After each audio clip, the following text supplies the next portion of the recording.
What's going on, everybody? It's your boy Big O back in the building with yet another brand new video. I just want to take a second to say thank you to everyone who's tuning in, and I hope all of you are having a glorious day. And what we have here is my striped neck musk turtle enclosure. And if you saw my previous video at all, this is one of those striped necks, sort of halfway buried in the sand. But if you saw my previous video, you will know that I just acquired 2 new baby striped neck hatchlings. And since I've been sort of focusing on their care a lot the last few days and just making sure everything is okay and making sure that they're eating and that their water parameters are on point and that their temperatures are good and all those kind of things, I thought I'd just make a sort of general care video on musk turtles. And a lot of things I'm about to talk about do also apply to other American musk turtles, you know, razorbacks, loggerheads, stinkpots, things like that. So let's get right into it. I should probably just start with the hatchlings. So I'll just back up a little bit and turn around here. So this is the enclosure I have for them right now. I'm not going to get too close because I am trying to keep the stress levels as close to 0 as possible, so I don't want to spook them. But as you see, I have 2 whisper filters in each corner, and I have them facing the wall of the enclosure to minimize the splashing. And if you can see, I've sort of beefed up the filters. I put 2 of the cartridges instead of 1, and in the back I put, you can barely see it. Let's see if you can see the other one. Oh, there it is.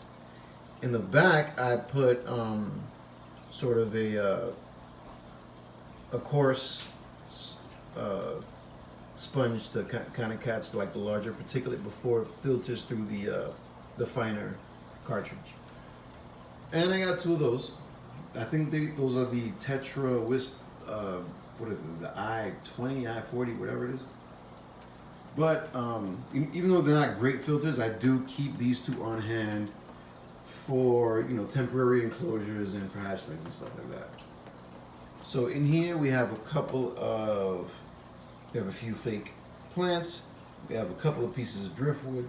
I got the half log hide that provides a pretty large cave area under the water there, if you can see. I'm not trying to really peek over the tank too much, the enclosure too much. I don't want to spook them, like I said.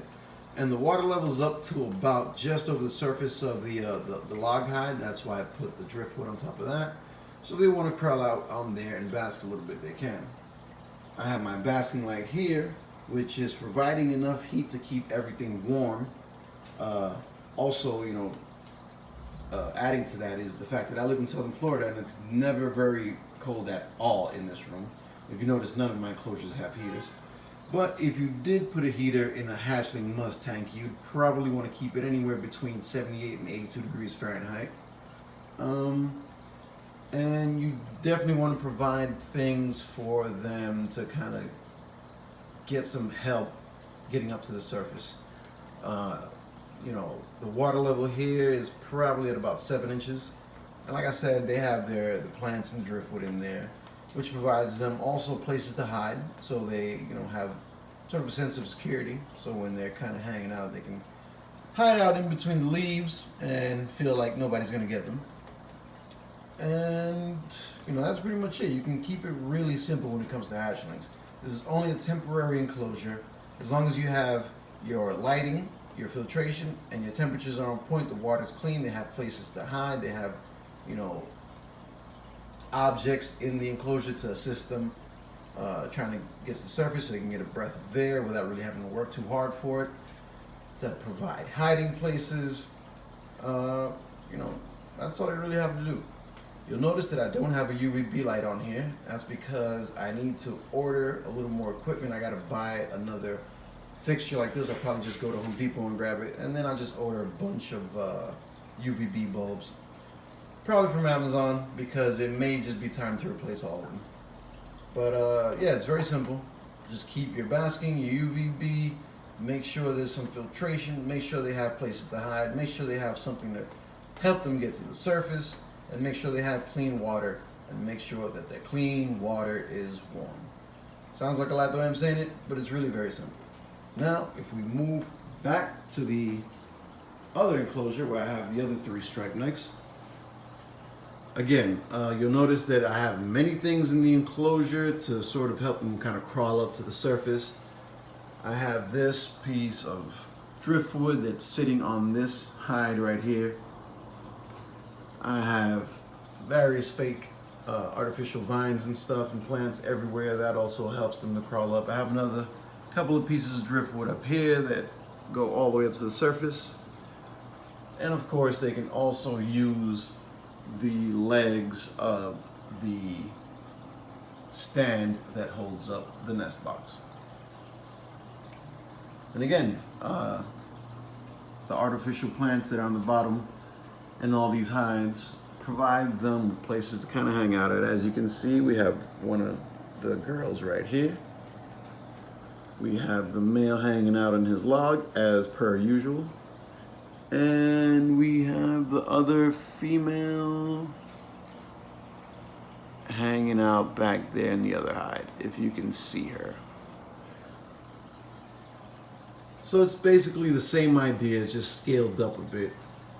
As you can see, the water level is almost at the very surface of the tank, and they have no problems reaching the surface. And for the adults, excuse me, the temperature of the water doesn't have to be as warm. I would bring it down to anywhere from 77 to 74, maybe even 73 degrees. I feel like 75, 76 may be ideal. If we go up here, since this is a group of 1 male and 2 females, there's a potential for a breeding. And when that is going on, you definitely want to provide a place for the females to lay their eggs, which is why I have this nest box. Because if they don't, they can become egg bound, and that'll give you all sorts of issues that you definitely don't want to deal with. In the worst case scenario, it can actually kill the animal. So, something you want to look out for.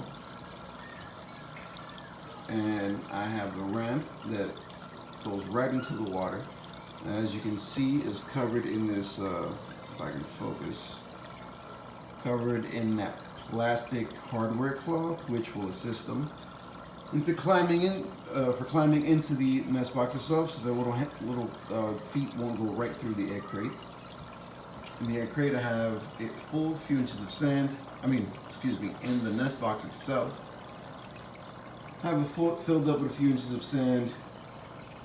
I have a rock right there, which kind of helps me notice when they've come in and out of it, because they'll leave like a trail of sand on top of the rock. So that's just an indicator for me, so I know kind of when to look for any signs of any egg laying. And I have this little plant just kind of like stuck into the sand, and I have seen them come out and kind of like bury themselves into the sand right under the plant. Usually they do it at night, which is pretty cool. So I didn't know if they were really going to use it, but they did, so that's cool.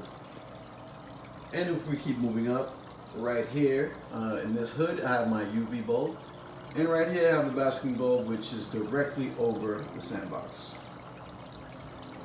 And again, no heater in this tank because I don't need it in this room. It stays warm enough. And if we get an overhead view of the rear, you will see that I have 2 Aqua Clear 110 power filters doing the hard work of keeping this particular enclosure clean. I have 3 turtles and about 7 or 8 platies. And I have noticed a few baby platies in there. I don't know if they're going to survive. Hopefully they do.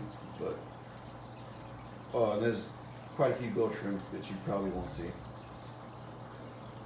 But with those animals that, it builds up, and it's quite a bio load, and those filters actually do a really good job of keeping everything clean. So, in closing, what you're gonna need for a successful experience when keeping American musk turtles. As hatchlings, they're kind of fragile. You want to make sure that they're eating every day. You want to make sure that their water is warm, 78 to 82 degrees Fahrenheit. You want to make sure that their water is clean, of course. definitely a good amount of filtration. It's not going to agitate the water too much because they are very small. And you want to provide objects in the enclosure such as plants and driftwood and little hides and things like that to give them things to crawl on and to hide under and things to assist them when they're trying to reach the surface for a breath of air. You want to provide a basking light. You want to provide UV.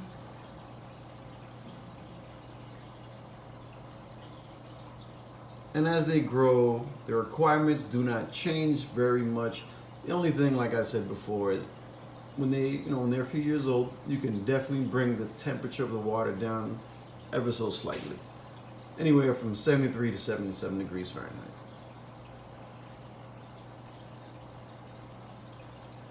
And as long as they're being fed a varied diet of, turtle pellets and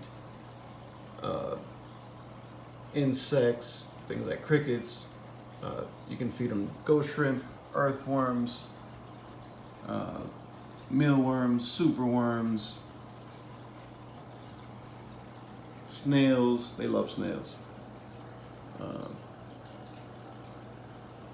Small chunks of meat. I give these guys small chunks of chicken gizzards from time to time. The larger female seems to like it more than the other two, but they do try it. You can definitely, just experiment with your animals because some turtles are definitely picky and they'll like one thing and hate the other. So as long as they're getting a varied diet, you should be fine. But that's pretty much it. It's not that difficult once you kind of get into the groove. At first, when when you're a novice or what have you, it may seem like a lot of work. But like I said, once you kind of get into it, it sort of just becomes the fun of what you do. And there she is getting a breath of air, utilizing the driftwood to do so, which is a perfect example of how they'll use it. And there goes the male doing the exact same thing. Beautiful. In the exact same spot.